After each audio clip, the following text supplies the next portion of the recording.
Hello everyone, আমি অনিতা। আমার আন্দামান সিরিজের নতুন একটা ব্লগে তোমাদের সকলকে স্বাগত। তো আমাদের হচ্ছে আন্দামান সিরিজের ডে 2।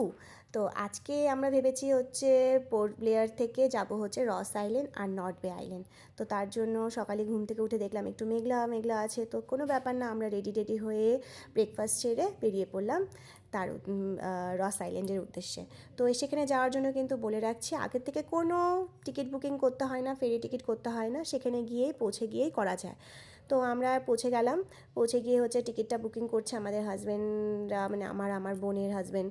তো সেখানে হচ্ছে পার হেড হয়তো আমাদের পড়েছিল 870। তো সিজন ওয়াইজ সেটা চেঞ্জ হয়। তো এখানে পৌঁছে আমাদের দেখছি যে ফেরিটা চলে এসেছে, যাওয়ার সাথে বেশিক্ষণ ওয়েটও করতে হয়নি। মানে এক একটা ফেরি আসে, তারপরে সব ওগুলো মানে যাদের সিরিয়াল ওয়াইজ হয়।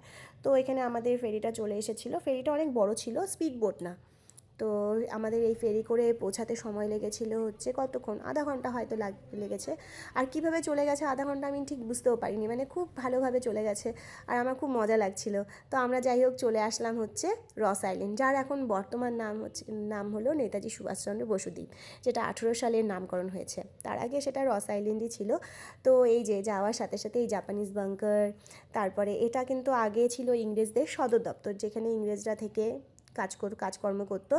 আর এটা 1941 সালে যে ভূমিকম্প হয়েছিল তারপরেই ইংরেজরা এটাকে ছেড়ে চলে যায়। আর এখন দেখো পড়ে আছে হচ্ছে তাদেরই ব্যবহার করতো সেখানে চার্চ, তারপরে টেনিস কোর্ট, আর মানে ওখানকার অনেক কিছু আছে যেটা হচ্ছে এখন পিপল গাছের পুরো শেকড় দিয়ে ঢেকে গেছে। আর যাওয়ার সাথে সাথে এই যে হরিণ আর ময়ূর, এরা কিন্তু খুব মানুষদের সাথে খুব ভালোভাবে মিশে যায়, এরা একদম ভয় পায় না। আর আমাদেরও উচিত তাদেরকে কিন্তু একদম বিরক্ত না করা। তো আমার ছেলে তো এই ময়ূর হরিণ এত সামনের থেকে দেখে খুবই খুশি। তো ওদেরকে কিন্তু খাওয়া দাওয়ারও বারণ ছিল, মানে খেতে দেওয়া যায় না। তো যাই হোক সেখান থেকে আমরা চলে গেলাম হচ্ছে একটা খুব ভালো একটা ভিউ পয়েন্টে, এখানে লাইট হাউস দেখতে। এখানে গাড়িও আছে, গাড়ির জন্য আমাদের অনেকটা ওয়েট করতে হতো, তো তার জন্য ভেবেছি যে আমরা হেঁটেই চলে যাই। আর গাড়িতেও মনে হয় কত করে জানি না, আমি ঠিক শুনিনি। তো এখানে চলে গেলাম হচ্ছে দেখো লাইট হাউসে। আর এই দৃশ্য মানে কি বলবো, মানে আমার মোবাইলে যতটা এসেছে তার থেকে অনেক অনেক অনেক বেশি সুন্দর, মানে দারুণ লেগেছে আমার গিয়ে। এখানে একটা কাঠের ব্রিজ আছে, সেটাতে করে একদম এই ব্রিজে করে একদম শেষ মাথাতেও যাওয়া যায়। তো আমরা সেটা না একদম যেতে পারিনি, কারণ আমাদের কাছে একদম টাইম কম ছিল, যেহেতু আমাদের রস আইল্যান্ড নর্থ বে আইল্যান্ড দুটোই ছিল। আর রস আইল্যান্ড ঘুরতে অনেকটা সময় লাগে, অনেকটা বড় জায়গা। তো এই দেখো আমরা রস আইল্যান্ড থেকে বেরিয়ে পড়লাম হচ্ছে নর্থ বে আইল্যান্ডে, সেটাও ফেরি করেই যেতে হয়, সেই ফেরি করেই আমরা পৌঁছেছি। আর আমি পুরো ভিডিওটা করতে পারিনি, যে ভিডিও করি। তো এখানে চলে গেলাম হচ্ছে নর্থ বে আইল্যান্ডের আমরা এখন যাচ্ছি লাইট হাউসে। তো এখানে কিন্তু অনেক করা যায়, ওয়াটার অ্যাক্টিভিটি করা যায়, যেটা আমরা করিনি, আমরা হ্যাভলকে গিয়ে করব। তো এটা হচ্ছে এই লাইট হাউস, যেটা কিন্তু আমাদের 20 টাকার নোটে যে লাইট হাউসে দেখবে ছবিটা দেখা যায়, সেটা হচ্ছে এই লাইট হাউসের ছবি। তো মানে আমার খুব ইচ্ছে ছিল সেটা উপরে, একদম উপরে গিয়ে দেখব। তো এই আমরা ভিতরে ঢুকে গেলাম, এখানেও ঢুকতে টিকিট লাগে। টিকিটের প্রাইসটা মনে হয় 50 টাকা করে নিয়েছিল। তো মানে এত ভয় লাগছিল উপরে উঠতে, কিন্তু গিয়ে এত সুন্দর দৃশ্যটা দেখে আমার মানে সব ভয় একদম চলে গেছে, আর আমার খুব কষ্টটা অনেক সার্থক হয়েছে। আর বাচ্চাগুলোকে নিয়ে উপরে উঠেছি, মানে খুবই সাবধানে। তো যাই হোক, তো আমাদের খুব ভালো লেগেছে রস আইল্যান্ড নর্থ বে আইল্যান্ডটা ঘুরতে। আর আমরা একদম সারাদিন ঘুরে আমরা নর্থ বে আইল্যান্ডেই লাঞ্চটাও করে নিয়েছিলাম, সেখানে অনেকটা সময় রাখে ওয়াটার অ্যাক্টিভিটি করার জন্য, যেহেতু আমরা করিনি তার জন্য আমাদের অনেক সময় ছিল। তো আমরা সেখান থেকে লাঞ্চ সেরে মানে লাঞ্চটাও ভালোই ছিল, খারাপ না। তো এখান থেকে আমরা চলে যাচ্ছি একদম আবার পোর্ট ব্লেয়ারে, সেই ফেরি করেই। তো পোর্ট ব্লেয়ারে পৌঁছে যাচ্ছি, আমরা হচ্ছে যাব করভিন বিচ। তো করভিন বিচে যেহেতু আমাদের পরের দিনই হ্যাভলকে চলে যাব, আমাদের করভিন বিচ যাওয়ার জন্য আজকের দিনটাই আছে যে করভিন বিচটা গিয়ে ঘুরতে পারবো।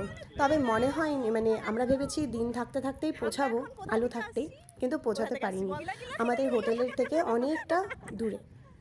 তো দেখছি সবাই কত এনজয় করেছি, ওদের মানে আমাদের খুশিটা আমাদের ফেসেই দেখা যাচ্ছে যে আমরা খুব এনজয় করেছি। আমার ছেলে তো মানে এত খুশি হয়েছে, এত ক্লান্ত, মানে এত ঘুরে সারাটা দিন ক্লান্ত, কিন্তু আমার বাচ্চাদের মুখে কোনো ক্লান্তি ভাব নেই, আমার দুই ছেলের, মানে আমার বোনের ছেলের।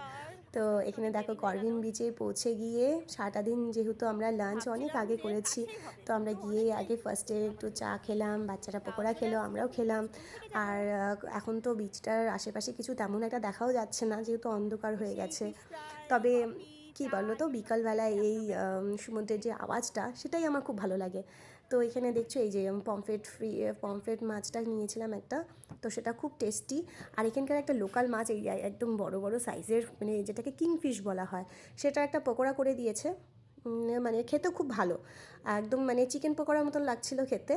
আমি তো বুঝতেই পারছিলাম না যে এটা মাছ খাচ্ছি না চিকেন খাচ্ছি, যাই হোক এই যে এই পকোড়াটা, তো মানে সেটা ভালো লাগছে খেতে, গেলে অবশ্যই ট্রাই করবে, খারাপ না।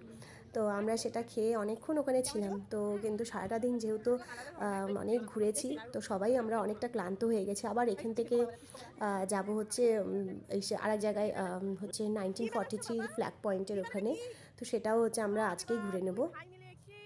আর এখানে বাচ্চারা তো মানে খাওয়ার বালি দেখলেই মানে শুরু হয়ে যায়, দু ভাইয়ের খেলা। তো ওদের খেলাও মানে দারুণ মজা লাগে ওদের খেলা দেখতে। তো এখানে চলে আসলাম ফ্ল্যাগ পয়েন্টে আমরা বেশিক্ষণ থাকতে পারিনি কারণ অনেকটা সময় হয়ে গেছিলো। আর এখানে বলছি একদম রাত্রেবেলা কিন্তু মানে এখানে তাড়াতাড়ি সব বন্ধ হয়ে যায়। তো আমাদের আজকে সারাটা দিন মানে খুব জার্নি করেছি, কিন্তু খুব মজা লেগেছে। তো আমরা তাড়াতাড়ি করে ডিনার করে আমরা হোটেলে চলে গেছি। তো আজকের দিনটা এভাবেই শেষ হলো। আবার আসবো নতুন একটা ব্লগে। তো টাটা, বাই বাই।